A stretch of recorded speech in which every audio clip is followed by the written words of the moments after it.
Essa posição mostrada no tabuleiro didático aqui é mundialmente conhecida como o estudo de Paul Saavedra. Essa posição é um final, com peças reduzidas, ou seja, poucas peças no tabuleiro, onde as negras têm o rei em A1 e a torre na casa D6. As brancas têm o rei em B6, peão em C7. Paul Saavedra assistia essa partida, que era disputada entre dois grandes mestres internacionais da antiga Tchecoslováquia, hoje República Tcheca. Os dois grandes mestres que jogavam essa partida entenderam que aqui haveria um empate. Evidentemente que jogam as brancas nessa posição, pois estão em xeque, né, da torre em D6. Eles entenderam que uma possível continuação seria o rei sair do xeque, né, tipo jogar em B7, a torre cravar o peão de C7, o peão não pode promover a dama em C8, pois está cravado, o rei está de xeque, então está cravado, não pode. E agora os brancos jogariam um lance tipo C8 ou C6, atacando a torre negra de D7. Né?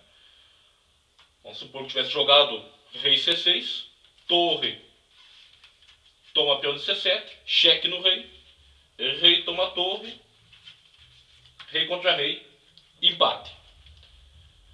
Foi mais ou menos isso que os dois grandes mestres que estavam jogando essa partida entenderam, que esse final chegaria mais ou menos assim. A torre cravaria o peão e então haveria um empate, né? Rei contra rei. Mas, porém, Paul Saavedra, que era um monge, após a partida na solidão do seu quarto, analisou minuciosamente essa posição, detalhadamente, em todos os seus pormenores. E descobriu que a posição é totalmente ganha para as brancas. A posição é ganha para as brancas totalmente. Porém, as brancas têm que fazer uma série de lances bem precisos para poder alcançar a vitória. Não pode cometer nenhum erro. Então, em xeque, o caminho que Paul Saavedra descobriu foi rei B5. A torre não tem nenhum lance possível bom para fazer. Se jogar, por exemplo, torre D7, rei C8 promove dama. Ganha as brancas fácil. Se jogar aqui, pior ainda, é horrível o lance, pois o peão de C7 toma a torre negra de D8 e promove dama também. Então, depois do lance rei C5, rei B5, a torre negra só dispõe de um lance para tentar se manter na partida, que é a torre D5, cheque no rei. Alguns podem perguntar que aqui existe a variante, ou existe uma possível continuação supostamente boa, o rei atacar imediatamente a torre na casa C4. Se rei vem em C4, esse é um erro grave das brancas, pois a torre negra dispõe da forte resposta torre D1, ameaçando torre C1, cheque no rei pegando o peão. Né? Aqui as brancas abririam mão totalmente da vitória, poderiam conseguir o empate. Pior ainda se promovessem o peão C8. Peão C8, vamos supor, gananciosamente pegando a dama, aí entra o tema cravada. Torre que está em D1 vai para C1, cheque no rei. O rei pode ser por qualquer lado, vamos supor que sai para cá, para casa D4. Torre toma dama e vence facilmente as negras, né? Vão ficar com rei e torre contra rei, vence facilmente, temendo o caixote. Né? Ganha rapidinho. Vamos remontar a posição aqui. A posição estava assim, né? Remontando a posição. Cheque, o caminho que Paul Saavedra descobriu. Rei B5. Torre D5 cheque. Então, rei não ataca a torre. Não pode, porque senão perde naquela variante ou empata até, né? Torre D1, aí o rei vem pra cá, rei B5, torre C1 pegando o peão, rei B6, torre toma peão e rei toma torre, novamente empata. Então, o lance de rei B5 C4 é um erro grave das brancas, pois abre mão totalmente da vitória. podendo até perder, se jogarem errado. Tá? Então, rei B5, torre D5, cheque. Agora o rei não ataca a torre, já vimos porquê duas vezes até, né, as duas variantes. Rei B4. As negras só dispõem de um lance, praticamente é forçado dar mais um cheque. Torre D4. Bom, agora o rei negro, o rei branco pode atacar a torre negra. Agora é um lance muito bom. Rei C3 atacando a torre, exclamação. A torre agora vai tentar, e é apenas tentar cravar. Torre D1.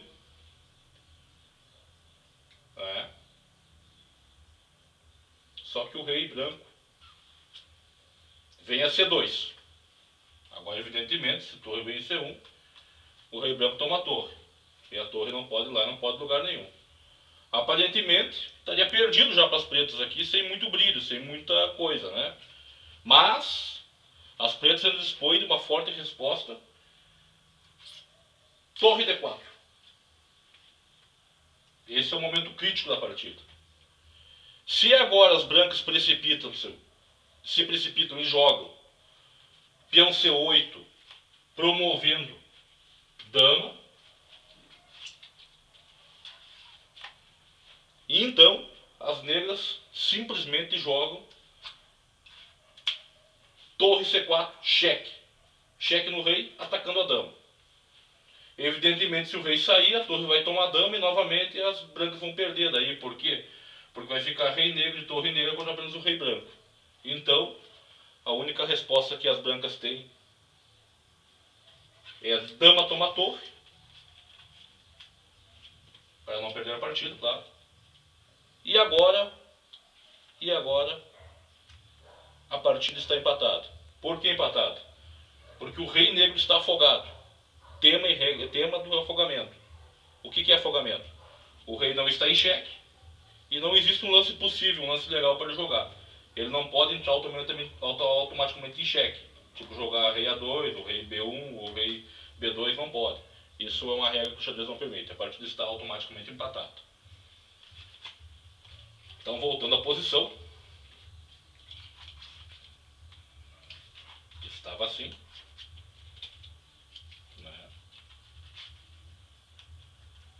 Então o negro jogou torre D4, preparando a armadilha, né? Se caso as brancas se precipitassem e promovessem a dama. Mas aqui existe um outro tema. Veja que interessante que só existem 4 peças no tabuleiro e existem vários temas. Depois vou citar todos. Aqui, ao invés do peão ir a C8 e promover dama, a jogada correta é peão em C8 e a um outro teminha, subpromoção. Ao invés de promover dama, as brancas subpromovem o peão. E ao invés de optarem pela dama, optam pela torre. Aqui já existe uma ameaça de mate. Torre A8, cheque mate no rei em A1. Não existe nenhum outro lance que as negras possam fazer. Não existe nenhum outro lance que as negras possam fazer. Não existe nenhum outro lance que as negras possam fazer, a não ser cobrir esse checkmate com torre A4. Evitando torre A8, checkmate. Mas agora as brancas vencem imediatamente a partida. Por quê? Elas simplesmente com o lance forte, ganhador, vitorioso, rei B3, atacam a torre negra de A4 e ainda ameaça mate em C1. Torre de C8, C1, checkmate. Então existe a ameaça de checkmate em C1 e o rei branco atacou a torre em A4 simultaneamente. As negras não têm o que fazer.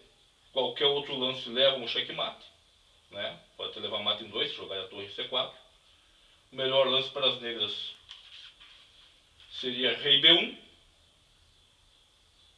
E então simplesmente as brancas tomam a torre de A4 e vencem, porque ficam com rei e torre contra rei. Vence facilmente. O interessante do estudo de Paul Saavedra é que existiam apenas 4 peças no tabuleiro, no final, né? E vários temas. Tema da cravada, tema de rei ativo contra rei passivo. O rei ficou quase que todo o tempo em A1, né? Até morrer. Né? Tema da subpromoção, promoção, ameaça de promoção e subpromoção e redes de checkmate. Até mais, um abraço.